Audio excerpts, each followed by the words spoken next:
Welcome back to my YouTube channel all subject corner short form ASC. So ఇవాళ మన topic ఏమనుకుంటున్నారా, section 19. So section 19 ఏంటి, appeals గురించి అనమాట. అంటే ఒకవేళ కనుక మీకు ఇన్ఫర్మేషన్ రాలేదనుకో అప్పుడు మీరు 2 అప్పీల్స్ అయితే చేసుకోవచ్చు. అండ్ అందులో ఫస్ట్ అప్పీల్ ఎప్పుడు చేయాలి, సెకండ్ అప్పీల్ ఎప్పుడు చేయాలి, ఇంకా ఎలా చేయాలి అని చెప్పి ఈ వీడియోలో అయితే పూర్తిగా డిస్కస్ చేసుకుందాం. అండ్ సెక్షన్ 19 టాపిక్ని కంప్లీట్ చేసేద్దాం. RTA act. Let's start.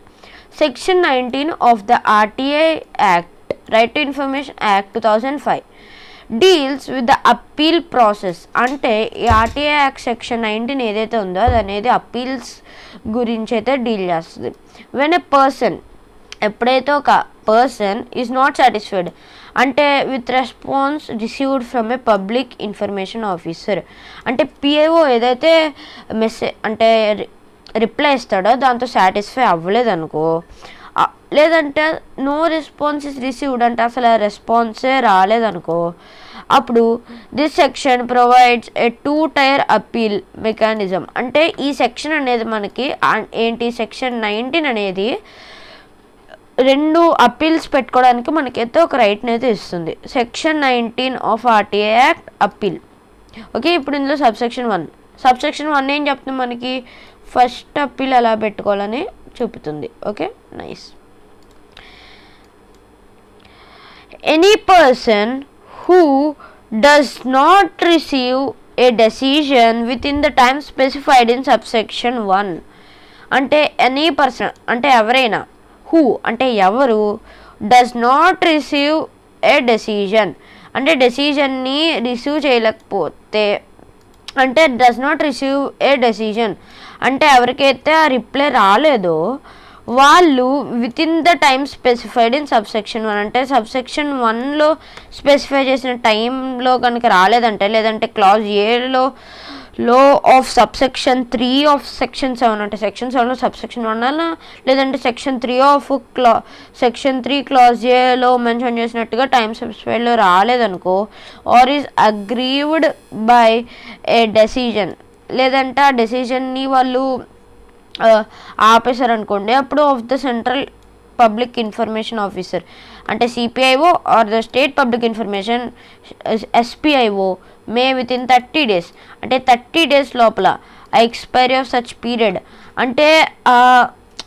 మనం ఎప్పుడైతే రిసిప్ట్ తీసుకుంటాం కదా, అంటే మనకి మళ్ళీ 30 days అయిపోయిన తర్వాత 30 days అయితే టైం ఉంటుంది కదా మనకి, వాళ్ళు ఇచ్చే టైం, ఆ టైం అయిపోయిన తర్వాత మళ్ళీ 30 daysలో మనం అయితే ఎస్పిఐఓ లేదంటే సిపిఐఓకి యాజ్ ద కేస్ మేబీ మనమైతే అప్పీల్ని అయితే పెట్టుకోవాలి. Or from the receipt of such a decision prefer and appeal to such officer అంటే, లేదంటే ఆ రిసిప్ట్ ఉంది కదా సచ్ ఎ డెసిజన్, ఆ డెసిజన్ అనేది అప్పీల్ చేయడానికి ఆఫీసర్ మీద మనకు డిసిజన్ అయితే తీసుకోవడానికి అయితే హెల్ప్ చేస్తుంది. అండ్ ఇప్పుడు నెక్స్ట్ సచ్ ఆఫీసర్ అంటే ఎవరికి ఇవ్వచ్చు, who is senior in rank to the CPIO or the SPIO as the case may be in each public authority అంటే ఎవరికి ఇవ్వాలి, ఎవరైతే ఆ పిఐఓ కంటే హై పోస్ట్లో ఉన్న వాళ్ళు, ఎవరు సిపిఐఓ సెంట్రల్ పబ్లిక్ ఇన్ఫర్మేషన్ ఆఫీసర్ అన్నా, లేదంటే స్టేట్ పబ్లిక్ ఇన్ఫర్మేషన్ ఆఫీసర్ ఎస్పిఐఓ కానీ as the case may be in each public authority. Okay, ఇప్పుడు ఎక్స్ప్లెనేషన్ చూద్దాం. అంటే ఇది పైన నేను ఇక్కడ పైనేమో ఒక డీటెయిల్డ్గా అక్కడ ఏముందో చెప్పేస్తుంది, దాని కింద ఎక్స్ప్లెనేషన్ చెప్తాను నేను. Okay, nice. If an applicant does not receive, ఇక్కడ చూడండి అప్లికెంట్ అంటే ఏంటి, అప్లికేషన్ పెట్టుకున్న వాళ్ళు అప్లికెంట్ అనమాట. Okay, does not receive information అంటే ఇన్ఫర్మేషన్, ఇతడైతే అప్లికేషన్ పెట్టుకుంటాడు కదా, అతడికి ఇన్ఫర్మేషన్ అనేది రాదు with in the stipulated 30 days అంటే 30 days లోపు మనకి ఇన్ఫర్మేషన్ అయితే రాదు, లేదంటే సాటిస్ఫై అవ్వలేదు with the decision of the PIO అంటే పిఐఓ ఒక డెసిషన్తో సాటిస్ఫై అయితే అవ్వలేదు, అలా అయితే they can file a first appeal, అప్పుడు వాళ్ళు ఫస్ట్ అప్పీల్ని అయితే ఫైల్ చేయచ్చు. And this appeal must be made within 30 days అంటే 30 days లోపే చేసేయాలి. టు అన్ ఆఫీసర్ ఒక ఆఫీసర్ చేయాలి, ఎవరు, సీనియర్ టు ద పిఐఓ అంటే పిఐఓకి senior to the same public authority అంటే ఆ పబ్లిక్ అథారిటీలోనే సేమ్ పబ్లిక్ అథారిటీలోనే సీనియర్. Call the first appellate authority FAA. అంటే ఫస్ట్ అపీల్ ఎక్కడ చేస్తారు? FAA అంటే ఏంటి? First appellate authority. ఓకే, ఇప్పుడు ఎగ్జాంపుల్ చూడండి. Mister Gangam Lakith Satyaraj applied to the PIO of the municipal corporation for seeking information about road and repair funds. అంటే ఇప్పుడు చూడండి, అండ్ కాదు, మిస్టర్ గంగం లకిత్ సత్యరాజ్ అంటే ఈ person PIO of the municipal corporation యొక్క PIOని సమాచారం కోరాడు. ఎందుకు? అబౌట్ దేని గురించి? రోడ్ రిపేర్ ఫండ్స్ గురించి కాస్త ఇన్ఫర్మేషన్ కావాలని అయితే మున్సిపల్ కార్పొరేషన్ PIOని అయితే అడిగాడు. అప్పుడు అతడుకి ఒక ఇన్కంప్లీట్ రెస్పాన్స్ అయితే వచ్చిందనమాట ఆఫ్టర్ 40 days. అది కూడా 30 daysలో రాలేదు. ఎప్పుడు వచ్చింది? 40 daysలో వచ్చింది. సో అలా 40 daysలో రావడం వల్ల he can file a first appeal to the additional, అంటే అతడు ఒక ఫస్ట్ అపీల్ ఫైల్ చేయవచ్చు. ఎవరికి? అడిషనల్ కమిషనర్ అని ఒకరు ఉంటారనమాట, AC. అతనికి అయితే ఫైల్ చేయొచ్చు. సీనియర్ టు PIO అంటే PIOకి సీనియర్. వితిన్ 30 days అంటే 30 daysలో ఫైల్ చేయడం. ఇప్పుడు సబ్సెక్షన్ 2 చూద్దాం. Time limit for disposal of first appeal. అంటే ఫస్ట్ అపీల్ని ఎంత టైంలో చేయాలని. Where an appeal is preferred under subsection 1 అంటే సబ్సెక్షన్ 1 కింద the officer shall dispose of the appeal within 30 days of the receipt of the appeal. అంటే అదేంటి? Shall dispose the appeal అంటే ఈ ఆఫీసర్ ఎవరైతే ఉన్నారో వాళ్ళు అప్పీల్ని డిస్పోజ్ చేయాలి. ఎప్పుడు? వితిన్ 30 daysలో డిస్పోజ్ చేసేయాలి. ఓకే, ఆఫ్ ద రిసిప్ట్ ఉన్నప్పుడు, ఆఫ్ ద అపీల్ యొక్క receipt, or within such extended period not existing a total of 45 days. లేదంటే ఒకవేళ కనుక ఏమన్నా ఉంటే అప్పుడు కొంచెం ఎక్స్టెండెడ్ పీరియడ్ కొంచెం తీసుకుంటే ఒక 15 days తీసుకోవచ్చు. అలా exceeding A total of 45 days. 45 days కంటే ఎక్కువైతే తీసుకోకూడదు. From the date of filing అంటే ఫైలింగ్ని అలాగా డేట్ ఆఫ్ ఫైలింగ్ అంటే ఎప్పుడైతే ఫైల్ చేస్తారో అప్పుడు మనకి అప్పటి నుంచి 45 days అనమాట. ఓకే, దేర్ ఆఫ్ అంటే ఒకవేళ అలా జరిగితే for reasons to be recorded in writing అంటే ఎందుకు లేట్ అయింది 45 days వరకు అని చెప్పి PIO అనేది తన సొంత చేతి రాతతో అయితే రాయాలి. ఇప్పుడు ఎక్స్ప్లెనేషన్ చూద్దాం. ద ఫస్ట్ అపిలేట్ అథారిటీ అంటే FAA must dispose of the appeal అంటే ఖచ్చితంగా అప్పీల్ని అయితే డిస్పోజ్ చేయాలి within 30 days. And if needed ఒకవేళ కనుక కావాలంటే మనకి అది 45 days వరకు అయితే ఎక్స్టెండ్ అవుతుంది. ఇన్ జస్టిఫికేషన్ ఇన్ రైటింగ్ అంటే రైటింగ్లో వాళ్ళు అయితే చెప్పాలన్నమాట కావాలా లేదా అని. అంటే ఎందుకు వాళ్ళు కావాలా లేదని కాదు, కానీ ఎందుకు వాళ్ళు ఇన్ఫర్మేషన్ ఇవ్వలేకపోయారు within specific time like 30 daysలో. ఓకే, నెక్స్ట్ ఇప్పుడు చూద్దాం. ఇప్పుడు ఇంకొక ఎగ్జాంపుల్ తీసుకుందాం. If Lakith files a first appeal అంటే తన ఒక ఫస్ట్ అపీల్ని May 1st ఫైల్ చేశాడు.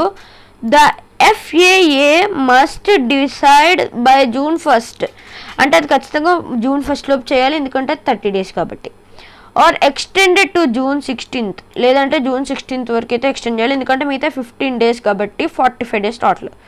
బై రికార్డింగ్ రీజన్స్ అంటే రీజన్స్ని వాళ్ళ హ్యాండ్ రైటింగ్తో అయితే రాసి సబ్మిట్ చేయాలి.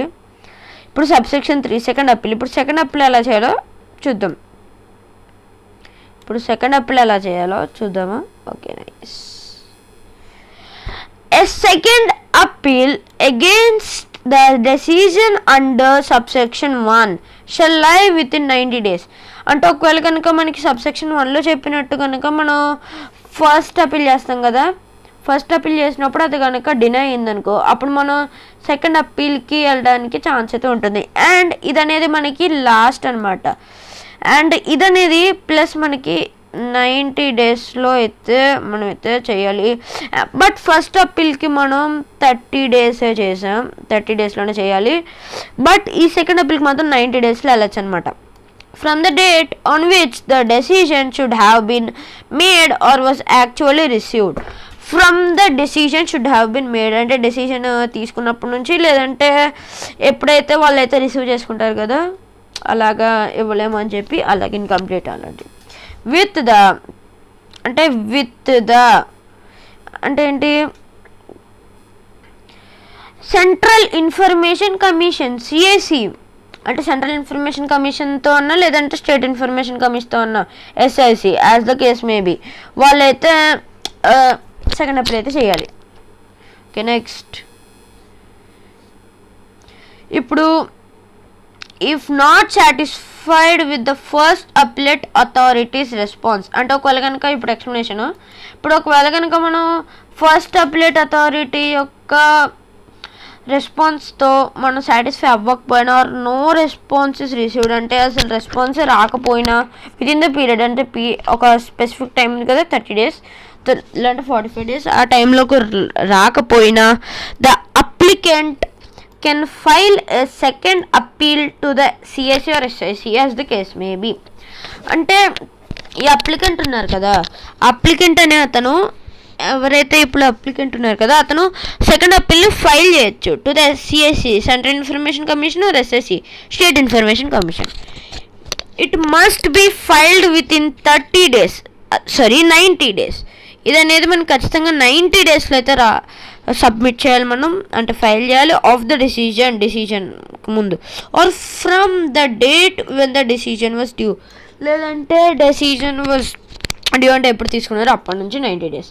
ఎగ్జాంపుల్ చూద్దాం. If Lakkith gets a denial from the FAA on May 10th అంటే ఇప్పుడు నాకు ఎఫ్ఏఏ నుంచి May 10th డినయల్ అయితే ఇచ్చారు అండ్ నేనైతే సెకండ్ అప్పీల్ని 8th ఆగస్ట్ వరకు ఎప్పుడన్నా ఫైల్ చేయొచ్చు అనమాట. ఇంకా దానికి మించి మనం ఫైల్ చేయలేము ఇంక సెకండ్ అప్పీల్ని. Okay nice.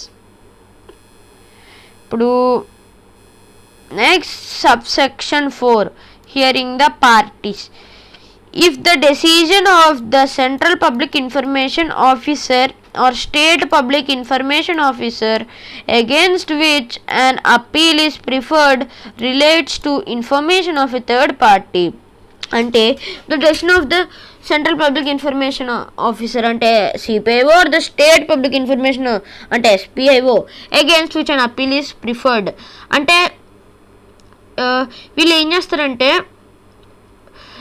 ఈ సిపిఐఓ కానీ ఎస్పిఐఓ ఒక డిసిషన్ అనేది against which and appeal is preferred అంటే అప్పీల్ అనేది దేని గురించి ప్రిఫర్ చేస్తుంది, థర్డ్ పార్టీ ఇన్ఫర్మేషన్ గురించి అయితే ప్రిఫర్ చేస్తుంది ద సెంట్రల్ ఇన్ఫర్మేషన్ కమిషన్. అప్పుడు the central information commission are the state information commission as the case maybe అంటే రెండిట్లో ఏదో ఒకటి as the case maybe shall give a reasonable opportunity of being heard to the third party. అంటే ఇప్పుడు ఎందుకంటే third party information అడుగుతున్నారు కదా, మరి థర్డ్ పార్టీ ఇన్ఫర్మేషన్ అడుగుతున్నారు కదా, మరి థర్డ్ పార్టీ ఇన్ఫర్మేషన్ అడిగినప్పుడు అదనేది పబ్లిక్ అథారిటీ చేతిలో అయితే ఉండదు. సో అప్పుడు వాళ్ళైతే థర్డ్ పార్టీని అయితే అడగాలన్నమాట. పబ్లిక్ అథారిటీ ఏమని, మేము మీ గురించి ఇలా ఇన్ఫర్మేషన్ ఇస్తున్నాము, మీకు కనుక ఇది ఒప్పుకుంటే మీరైతే హియర్ అవ్వండి అని చెప్పి, అబ్జెక్షన్స్ ఉంటే చెప్పండి అని చెప్పి వాళ్ళకి ఒక రైట్ని అయితే ఇస్తుంది అనమాట మన గవర్నమెంట్. రైట్, ఇప్పుడు ఎక్స్ప్లెనేషన్ చూద్దాం. If the information effects the third party అంటే ఏమన్నా కానీ ఇన్ఫర్మేషన్ థర్డ్ పార్టీని ఎఫెక్ట్ చేస్తుంది అనిపిస్తే ద సిఐసి ఆర్ ఎస్ఐసి అంటే ఏదన్నా యాజ్ ద కేస్ మేము మస్ట్ ప్రొవైడ్ అంటే the third party a chance, third పార్టీకి ఒక ఛాన్స్ ఇవ్వాలి. ఎందుకు, to be heard before making a డిసిజన్ని తీసుకునే ముందు వాళ్ళకి ఒక ఛాన్స్ అయితే వాళ్ళ అబ్జెక్షన్స్ చెప్పడానికన్నా ఏమన్నా. అండ్ ఇప్పుడు ఎగ్జాంపుల్ చూద్దాం. If Lucky seeks employee salaries and one employee objects to sharing their data. And ఇప్పుడు లక్కీ ఉన్నాడు అనమాట. తను ఎంప్లాయ్ శాలరీస్ కోసం ఆర్టీఏ పెట్టుకున్నాడు. అండ్ ఒక ఎంప్లాయ్ ఉన్నాడు, వాళ్ళ డేటాని షేర్ చేయడానికి అబ్జెక్ట్ చేస్తాడు. అప్పుడు సిఐసి ఏమంది, CIC will notify and hear the employee before giving a final order. అంటే అబ్జెక్ట్ చేశాడు కాబట్టి అతన్ని పిలిచి సిఐసి అయితే అడుగుతుంది, మీకు ఏమైనా ప్రాబ్లమ్స్ అన్నీ అడిగి ఫైనల్ ఆర్డర్ని అయితే ఇస్తుంది. Subsection 5 power to secure compliance if any appeal proceedings the onus to prove that a denial of a request was justified shall be on the central public information or state public information officer as the case may be. అంటే ఇప్పుడు ఏంటంటే నేను ఏ appeal ప్రొసీడింగ్స్కి అయినా కానీ the honest to prove అంటే prove చేసుకోవడానికి వాళ్ళకి ఒక ఛాన్స్ అయితే ఇవ్వాలి. దేనికి అంటే ద డెనియల్ ఆఫ్ రిక్వెస్ట్ అంటే రిక్వెస్ట్ ఎందుకు డెనీ చేశారు, అంటే ఎందుకు యాక్సెప్ట్ చేసలేదు, రిజెక్ట్ చేశారు అనేది ఖచ్చితంగా జస్టిఫై చేయాలన్నమాట. On the central public information officer అన్న కానీ అంటే state public information officer as the case maybe దగ్గర అయితే మనం జస్టిఫై చేయాలి. అదే పిఐఓ. అండ్ ఇప్పుడు ఎక్స్ప్లెనేషన్ మీద అంటే ఏంటి, the burden of proof in appeal proceedings lies with the PIO. అంటే the burden of proof in appeal proceedings lies with the PIO. అంటే ఇప్పుడు అతను అప్పీల్ ఫైల్ చేశాడు, దానికి burden of proof అంటే ఇప్పుడు కదా అవన్నిటినీ కూడా పిఐఓకి సంబంధం, అప్లికెంట్కి అసలు ఏం మాత్రం సంబంధం అయితే ఉండదు. PIO must justify denial or delay అనేది ఖచ్చితంగా పిఐఓ అయితే జస్టిఫై చేయాలి, మనకి అప్లికెంట్ అసలు సంబంధమే లేదు. ఇప్పుడు example, if PIO says the file is last, ఒకవేళ కనుక పిఐఓ అనేది ఫైల్ లాస్ట్ అయిందని చెప్పాడు అనుకో, they must prove due diligence was followed. అంటే వాళ్ళు ఇప్పుడు పిఐఓ చెప్పాడు కదా ఫైల్ పోయింది అని చెప్పి, అప్పుడు వాళ్ళకి తగిన ప్రూఫ్స్ అయితే పెట్టాలన్నమాట. ఇప్పుడు సబ్సెక్షన్ 6 చూద్దాం. Time bound disposal an appeal under subsection 1 or subsection 3 shall be disposed of expeditiously. అంటే ఈ an appeal అంటారు అంటే ఇందులో సబ్సెక్షన్ 1 కింద సబ్సెక్షన్ 3 కన్నా, అంటే సబ్సెక్షన్ 1 అంటే ఫస్ట్ అప్పీల్ అండ్ సబ్సెక్షన్ 3 అంటే second appeal. Shall be disposed of expeditiously అంటే ఆ అప్పీల్కి సంబంధించిన సమాచారం అనేది ఎక్స్పీడిషియల్లీ అంటే ఎంత తొందరగా అయితే ఇవ్వాలని అని చెప్తుంది. అండ్ ఇన్ ఎవ్రీ కేస్ అంటే ప్రతి కేసులో కూడా వితిన్ 30 డేస్లో ఆఫ్ ద రిసిప్ట్ వచ్చిన 30 డేస్లోనే అప్పీల్ లేదంటే సచ్ ఎక్స్టెండెడ్ పీరియడ్, అప్పీల్ అన్నా కానీ సచ్ ఏదైనా ఎక్స్టెండెడ్ పీరియడ్ అన్నా కానీ not exceed in a total of 45 days కంటే ఎక్కువ అవ్వకూడదు from the date of filing thereof అంటే దాని గురించి.